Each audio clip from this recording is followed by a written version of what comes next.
She's not moving. You have to hurry. Behind every illusion, The first call crackled with panic, words splintered by fear as alarms wailed across the park. What had started as a sunlit summer performance at Blue Wave Marine Park collapsed into chaos while thousands of stunned spectators realized they were witnessing a nightmare unspooling before their very eyes. The scream didn't sound human. It was sharp, animalistic, like glass shattering inside a cavern. In the next instant, 6 tons of muscle and memory surged out of the water, black and white skin flashing under the stadium lights. For a heartbeat, the audience thought it was part of the show. Parents even clapped phones, lifted high, children pointing with wide eyes. And then silence. The trainer did not surface. The water boiled with foam, streaked with the blur of a body dragged beneath. Gasps turned to shrieks. Whistles cut through the air, frantic and useless. The Orca spun with terrifying grace, holding on, refusing every cue, every desperate bribe tossed into the pool. Families who had come for laughter now sat frozen in disbelief, forced to witness instinct tearing through illusion. It wasn't choreography. It wasn't entertainment. It was raw nature erupting inside a glass box. For 30 endless minutes, the battle raged between a woman's need for air and a predator's refusal to let go. Children sobbed into their mothers' shoulders. Fathers shouted helplessly toward the tank as if their voices could slice through water. Trainers pounded the surface, throwing fish like offerings to a storm. None of it mattered. And in that suspended nightmare, one truth emerged, undeniable and merciless. The ocean cannot be tamed, not even inside concrete walls. The question that still haunts everyone who was there that day is simple but chilling. Was this an accident or was it revenge? Stay with us, because behind this single moment of horror lies a story that began years earlier. A girl with salt air in her lungs, a giant torn from the sea, and a bond that should have never been trusted. Long before stadium lights and screaming crowds, she was just a child standing barefoot on the edge of a weathered pier in Oregon. The boards creaked beneath her toes, salt air stung her lips, and the cry of gulls drowned out the church bells in town. While other kids chased each other through cul-de-sacs or begged for the latest video game, Marina Ellis was hunched over battered encyclopedias, sketching dorsal fins in the margins of her school notebooks. They called her Fish Girl, laughed at her salt-stained clothes, and the way she smelled faintly of brine. She didn't care. The sea spoke to her in a language no playground could match. Every morning before school, she stood motionless at the pier's end, staring into gray water that shifted like restless glass. She swore she could hear something inside it, a whisper, a promise carried on the wind that curled her hair against her cheek. The ocean was not just water to her. It was a doorway. And behind it lived giants that no one else seemed willing to believe in. At 13, her parents loaded the car and drove south, 2 days of endless asphalt and restless dreams. When the gates of Blue Wave Marine Park finally rose in front of her, they seemed like a temple carved in steel and glass. Inside, she saw him for the first time, a massive black and white shadow gliding behind the acrylic wall. One flick of his tail filled the tank with thunder. The crowd screamed in delight, but Marina froze. Her chest locked tight, afraid even to blink, terrified that the vision might dissolve. That moment wasn't joy, it was revelation. She didn't just want to visit the sea, she wanted to live inside it, shoulder to fin with monsters that carried storms in their skin. But what begins as wonder often grows into obsession. And obsession has a way of pulling us toward endings we never see coming. At 18, while her classmates filled dorm rooms with posters and laughter, Marina filled her lungs with the sting of bleach. Her first job at Blue Wave was not glamorous. No spotlight, no music cues. Just the sour reek of fish guts and algae smeared across the slick walls of holding tanks. For most, it was punishment. For Marina, it was pilgrimage. With every swipe of her mop, she was one step closer to the giants that haunted her dreams. Most kids would have quit in a week. The hours were endless, the pay insulting the work invisible. But Marina lingered after shifts, crouching in the shadows of the bleachers, watching the senior trainers like a student studying scripture. She memorized whistle commands, the subtle pauses between gestures, the way an orca's eye followed not the hand, but the rhythm of the trainer's breathing. She was writing her own textbook in silence, etching every observation into memory, as though one day her life would depend on it. And then came the moment of notice. A senior trainer spotted her still in rubber boots, copying hand signals in the dark. Most would have been embarrassed, but Marina didn't flinch. She kept practicing as if the whale behind the glass were the only audience that mattered. That grit, that refusal to look away, turned heads. Soon she was offered scraps of responsibility, feeding sessions equipment, prep minor cues during rehearsals. Her climb wasn't meteoric, it was slow, deliberate, earned. From sanitation worker to assistant tech, from faceless laborer to apprentice trainer. Step by step, she built a ladder no one handed her. And in that climb was a dangerous truth: hard work may open the door, but it also binds you tighter to the dream waiting on the other side. And the deeper Marina stepped into that dream, the closer she drew to a creature whose silence carried both promise and peril. The first time Marina stepped onto the narrow platform above the training pool, the world felt too small to hold what was rising beneath her.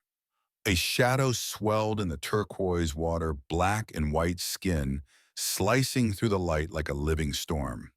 Then he breached 6 tons of raw muscle exploding upward, a curtain of spray drenching the platform and blurring the line between awe and terror. His name was Kalen. To the park, he was an asset. To Marina, he was destiny made flesh. Other trainers kept their distance, their voices tight, their warnings sharper than the whistles in their hands.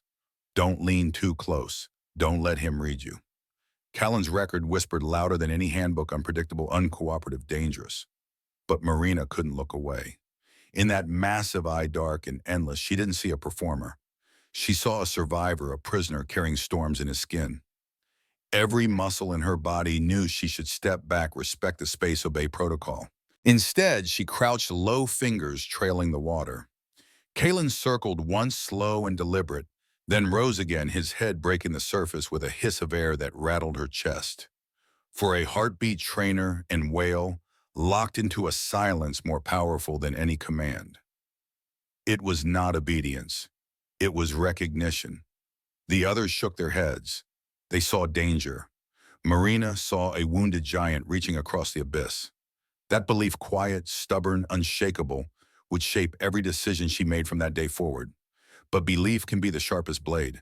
It binds you to hope, blinds you to risk, and convinces you the storm on the horizon is only another wave. Long before the stadium lights, Kalen belonged to a world without walls. He was born beneath skies streaked with northern fire, where the aurora rippled like silent drums across the Norwegian Sea. For 2 years, he swam at his mother's side, chasing herring storms that shimmered like liquid silver, learning the sacred language of the deep clicks, whistle songs older than memory itself. The ocean was not his cage. It was his cathedral. And then the nets came. A flotilla of boats descended like vultures. Engines roared, ropes coiled, and in a single afternoon, his cathedral became prison. One moment he was leaping through schools of fish. The next he was thrashing in steel and foam, dragged screaming from his mother's side. The sea that had carried him since birth shrank to a concrete box that echoed with silence. That silence was not peace. It was trauma with a price tag.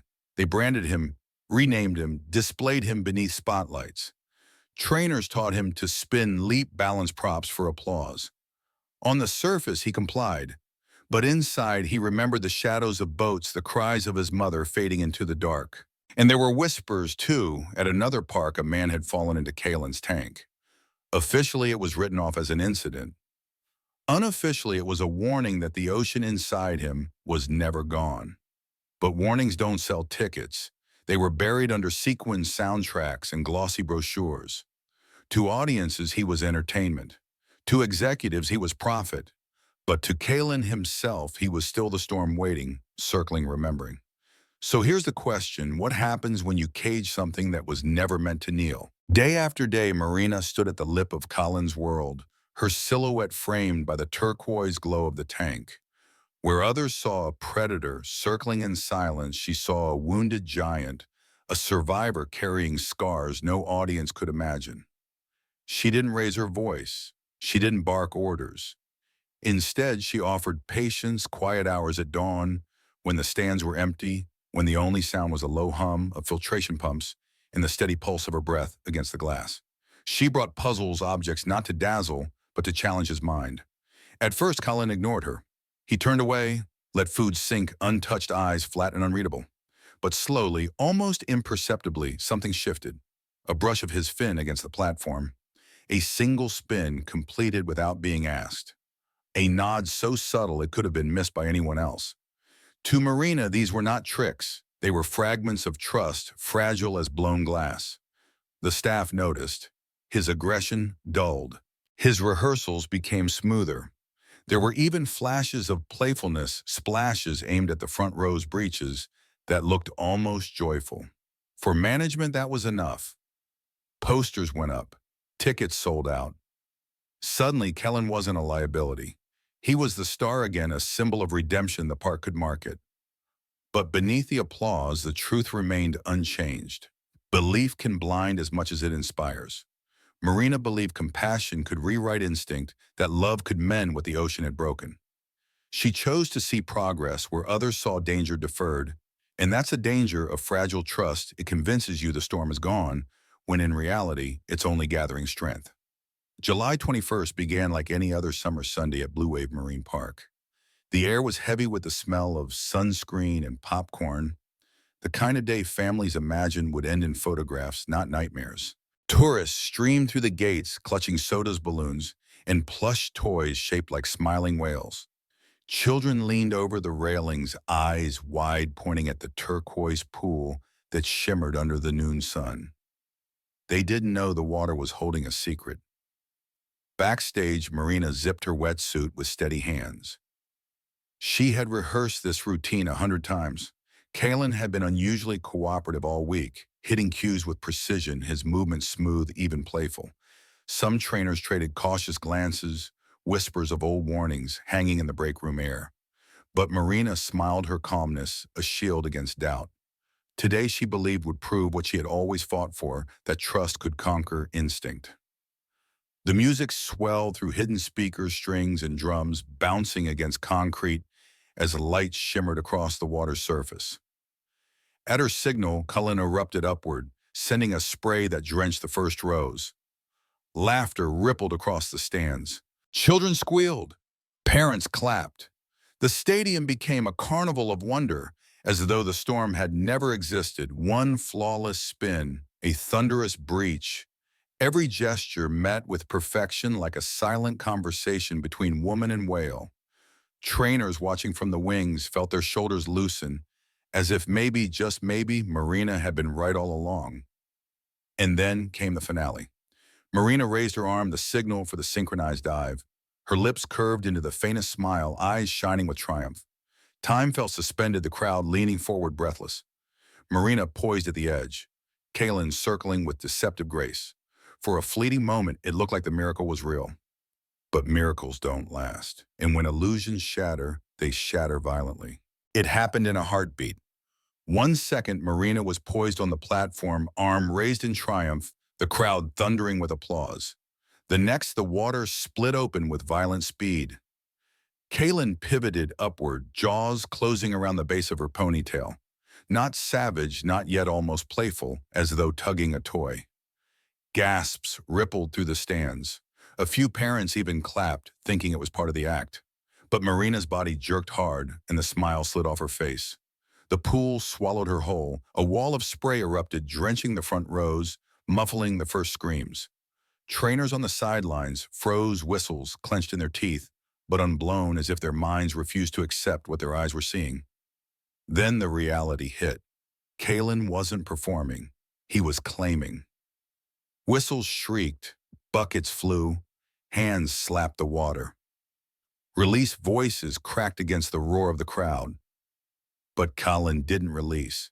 He twisted, pulling her deeper, his bulk slicing through the pool like a torpedo. White foam exploded again and again, each burst revealing only fragments of Marina, an arm, a leg, her face gasping for air before being dragged under once more. The music that had filled the stadium just seconds earlier was still playing, strings and drums grotesquely out of sync with the unfolding horror. Parents clutched their children to their chests. Some screamed for help, others filmed in disbelief, phones shaking in their hands. The illusion of safety, the polished choreography, the rehearsed smiles was gone, stripped bare in an instant. Marina surfaced once, lips breaking the water in a desperate gasp that echoed through the arena. For a breathless moment, it looked like she might escape. Then Kalen yanked her under again, more forceful, more final. The crowd's cheers had become wails. The stands no longer felt like a theater. They felt like an execution ground. And in that instant, every person watching realized the truth. This was not a mistake. This was the ocean speaking raw and merciless through 6 tons of muscle and memory. But the most chilling part, this was only the beginning. Panic never arrives quietly. It erupts violent and contagious. The moment Marina vanished beneath the surface, the stadium fractured into chaos. First came the gasps, then the shrieks, and finally the piercing cries of children who had just watched magic turn into nightmare. White foam boiled at the top of the pool, and beneath it, Kalen coiled like a storm trapped in glass. Trainers lunged into emergency protocol whistles, shrieking red lights, flashing buckets of fish hurled across the water. Nothing worked. Nothing mattered. Kalen ignored every cue, every desperate signal. He held Marina with terrifying precision, dragging her deeper, spinning her in slow, deliberate arcs, then releasing just long enough for her lips to break the surface in a single gasp before pulling her under again. It was not frenzy. It was control. A predator reminding everyone in that arena that instinct cannot be choreographed. Seconds stretched into minutes. Minutes became an eternity. Parents covered their children's eyes, but too late. The images were already burned into memory. Marina's arm flailing her body, jolting violently, bubbles exploding like gunfire across the water's surface. Some spectators screamed for help. Others filmed with trembling hands, their disbelief stronger than their fear. The sound system faltered, the music cutting mid-note, replaced by the wail of sirens echoing against the concrete stands. Divers stood ready behind the curtain, wetsuits gleaming but frozen in place. No one could enter the tank, not against 6 tons of rage wrapped in silence. Trainers leaned over the rails, shouting her name, pleading with Colin as though language might undo instinct. He did not answer. He circled unrelenting, as though every scar of captivity had risen in that single violent performance. 30 minutes. That's how long hope struggled before it drowned. Nets were deployed. Kalen was lured into isolation. And when Marina's body was finally pulled from the water, wetsuit, torn limbs, limp silence, heavier than the sirens, the illusion of safety had drowned with her. But what no one in that audience realized was that the show wasn't over.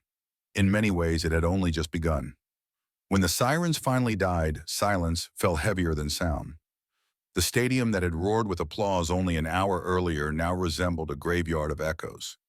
Rows of plastic seats stood deserted, littered with half-eaten popcorn, dripping soda cups, and plush toys abandoned mid-scream. Families shuffled out in a hush that felt less like departure and more like a funeral procession without a coffin.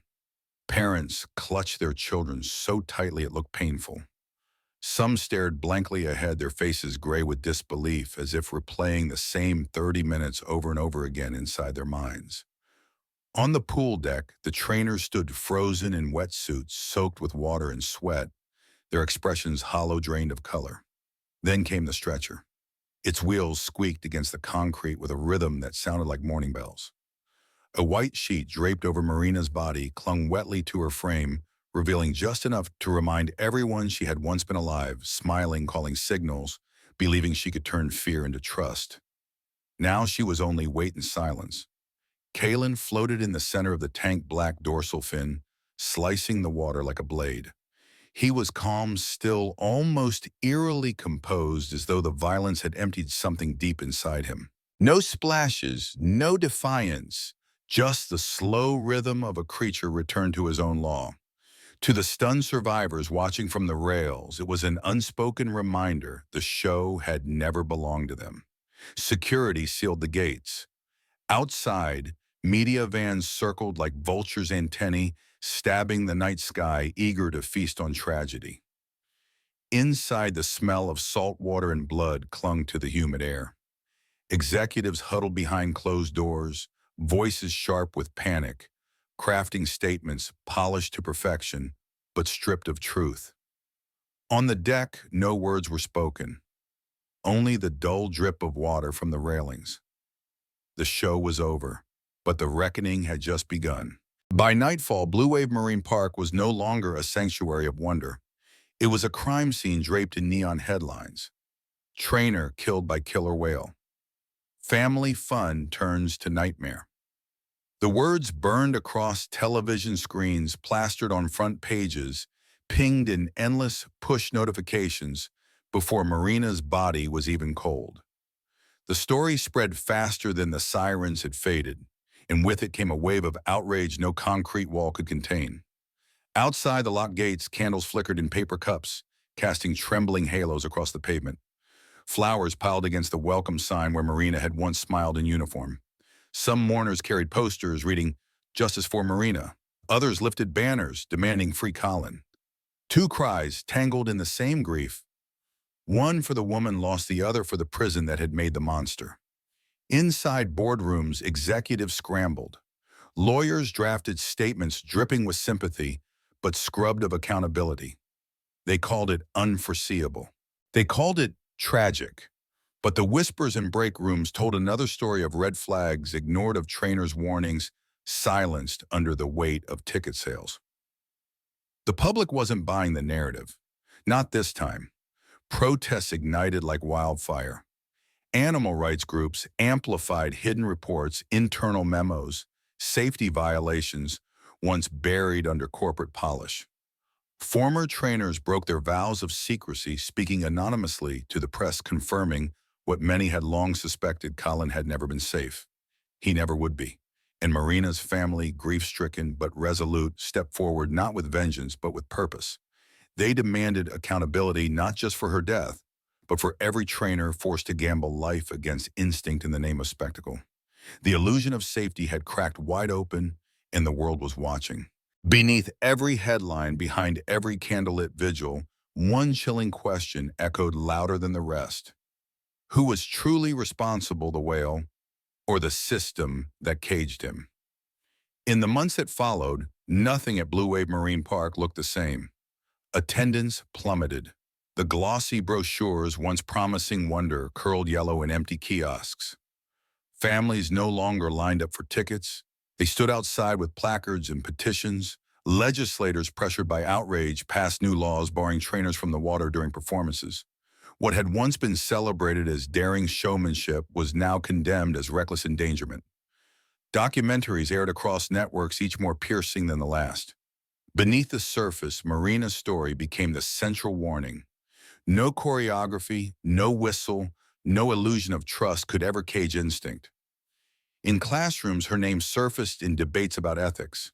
In living rooms, her final moments replayed in slow motion, parents turning to each other, whispering if they would ever let their children near a marine park again. Colin was pulled from the spotlight, confined to an isolation tank, where his massive frame drifted in silence. To some it was punishment, to others, mercy. But his presence was no longer marketed as magic.